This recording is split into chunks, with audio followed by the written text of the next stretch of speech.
श्री अवधेश प्रताप सिंह भाई साहब को मंच पर सादर आमंत्रित करती हूँ। साथ साथ आदरणीय हमारी देवी बहन श्रीमती डॉक्टर प्रतिभा सिंह जी को भी मैं मंच पर सादर सम्मान के साथ आमंत्रित करती हूँ। जो आप इतने ऊंचे ओहदे पर रहते हुए, इतने ऊंचे दायित्व को संभालते हुए प्रजापिता ब्रह्मा कुमारी ईश्वरी विश्वविद्यालय के नियमित विद्यार्थी हैं, रोज बाबा की ज्ञान में है।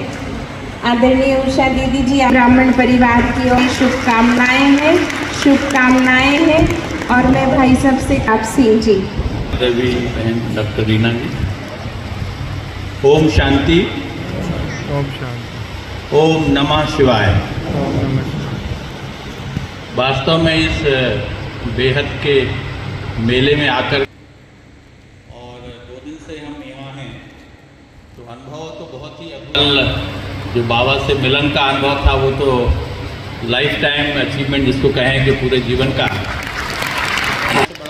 और मुझे याद आ रहा था कि क्योंकि हम सरकारी उसमें हैं तो गेस्ट हाउस, सर्किट हाउस में हम लोग ठहरते हैं, जहाँ भी जाते हैं, तो बाबा ने कहा कि दुनिया ही गेस्ट हाउस है, हम सब यहाँ गेस्ट हाउस में ही हैं, ज़्यादा सामान नहीं फैलाना है, जो कुछ भी सामान है उसको आप अपने पास ही रखिए, क्योंकि कभी भी अपने को गेस्ट हाउस छोड़कर दूसरी जगह जाना पड़ सकता है। तो ये हमने बहुत सही सीख, जो टेम्परेरी थी लेकिन ये वास्तव में जीवन की सीख है, परमात्मा ने हमको दी है। तो इसी तरह से बहुत खजाने उन्होंने दिए हैं। और ये राजयोग का तो हम तो मतलब जैसा आदरणीय बहन ने कहा कि चूँकि जब से बाबा से जुड़े, ये मेरे खासतौर से प्रोफेशनल लाइफ में तो बहुत काम का आ रहा है। क्या है, क्योंकि मैं विधानसभा में हूँ, बहुत हाई रहता है, सभी वीआईपी रहते हैं, इधर चीफ मिनिस्टर रहते हैं, इधर लीडर अपोजिशन रहते हैं। अब जैसे मान लीजिए कि ये जैसे आदरणीय सिंगल भाई साहब यहाँ बैठे हैं, ये स्पीकर बैठे हैं हमारे, मेरी चेयर यहाँ, और इस तरफ पक्ष है चीफ मिनिस्टर और मंत्री और वो रहते हैं, दूसरी तरफ अपोजिशन रहता है। तो अगर कोई डिस्कशन होता है तो बड़ा जब हॉट माहौल होता है तो सबसे ज़्यादा कोई इम्पैक्ट आता है तो मेरे ऊपर ही आता है। स्पीकर तो थोड़े दूर हैं, अब उसी चीज़ में हमको उनको भी बैलेंस करना है, फिर अध्यक्ष जी को भी एडवाइस करना है कि अगर कोई बहुत हॉट डिस्कशन हो रहा है तो क्या डिसीजन उसमें लें। तो पिछले उसमें क्या हुआ कि एक हाउस में एक डिस्कशन चल रहा था विधानसभा में, जैसा होता ही रहता है, तो किसी मुद्दे पर जो है विपक्ष बहुत तेज़ी से अपनी बात रख रहा था और बड़ी नारेबाजी हो रही थी। तो इधर से जो सत्ता पक्ष के लोग रहते हैं वो अपनी बात, और इसी बीच में जो पार्लियामेंट्री अफेयर्स मिनिस्टर थे वो डॉक्टर नरोत्तम मिश्रा जी, वो अपने एक रूल बुक से कोई उदाहरण दे रहे थे कि नहीं, ये इस नियम के हिसाब से आप अपनी बात नहीं कह सकते। और इसी बीच में एक व्यक्ति उनके बीच में से, हमारा जो काम करने वाला था वो निकल रहा था, तो उन्होंने वो रूल बुक से ऐसा कहा कि उसको हटाने के लिए, और वो रूल बुक छोड़ करके उधर उस साइड में चली गई जहाँ लीडर अपोजिशन बैठते थे, नेता पिटकर। अब लीडर अपोजिशन के सामने गई तो जैसे ही पहले ही उद्वेलित था, पहले ही आक्रोश था अपोजिशन, उन्होंने कहा कि संसदीय कार्य मंत्री नेता पिटकर इसको किताब फेंक के मार दी। अब इतना ज़्यादा हंगामा वहाँ हो गया कि हाउस में बहुत ज़्यादा स्थिति खराब हो गई।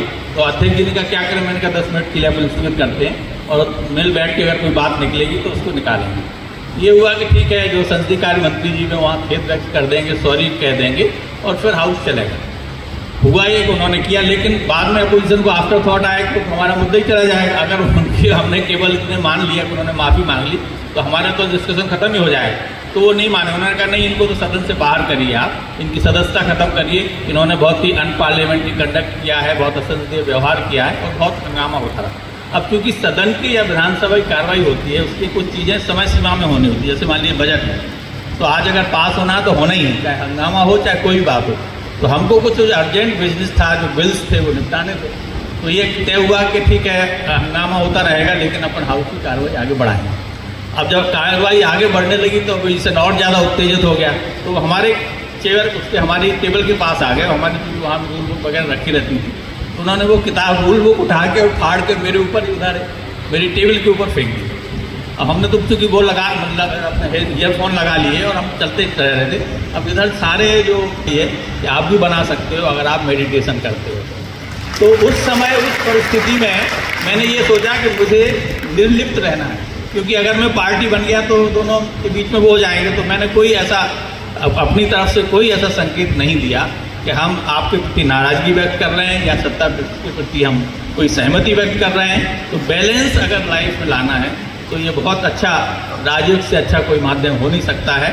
और ये बाबा जो सिखा रहा है, या जो हमारी आदरणीय बहन है, तो सभी लोग जैसे आदरणीय उषा दीदी भी ले रही थी, तो बहुत अच्छा एक परिवर्तन न केवल आध्यात्मिक बल्कि दैनिक लाइफ में, जैसे मैंने कहा कि प्रोफेशनल लाइफ में भी यूज करते हैं, तो हम सब इसका उपयोग कर सकते हैं। इन्हीं शब्दों के साथ मैं बाबा को और आप सभी को यहाँ बुलाने के लिए हृदय से आभार व्यक्त करता हूँ।